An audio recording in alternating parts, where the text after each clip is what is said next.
Pak Ustadz, bagaimana sikap kita jika kita kesal atas perlakuan orang tua terhadap kita?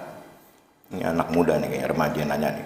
Bagaimana cara menghadapi orang tua yang membuat kita kesel atas perlakuan orang tua kepada anaknya? Nah, ini anak-anak remaja, anak-anak ya, mungkin pernah dimarahin sama orang tuanya ngeselin. Apa yang harus dilakukan? Sabar.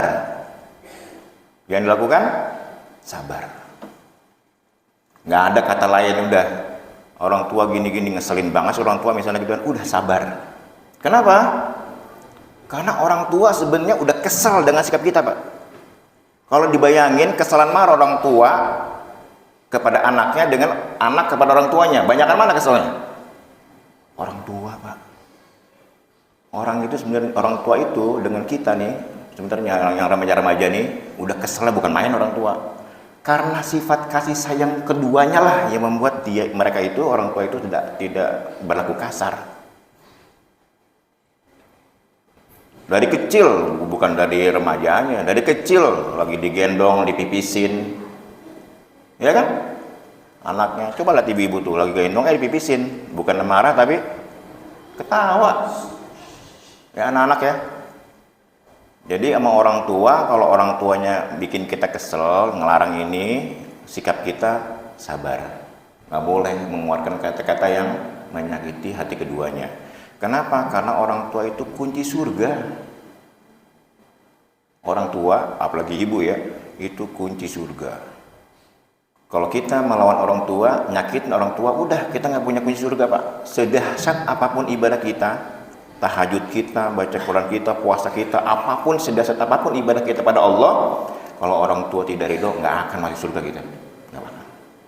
Karena ridho Allah fi ridhol walidain. Ridho Allah itu tergantung ridhonya orang tua.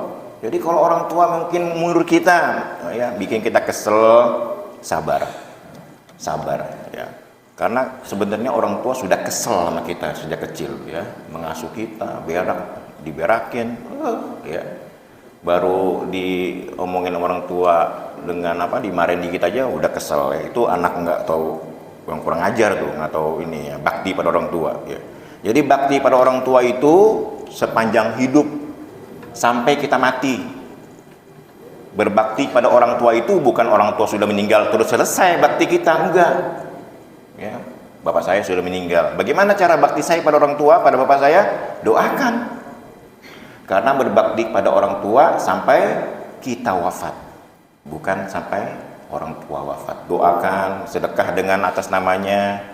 Sedang di bulan Ramadan ini, ya Allah, aku sedekah nih sekian ribu untuk orang tuaku. Ya, baca Quran misalnya, boleh. Sebagian ulama membolehkan untuk mengirim pahala pada orang yang sudah wafat, ya. Karena itu menjadi amal jariyah, walad soleh yad'u lahu, anak yang soleh yang mendoakan orang tuanya.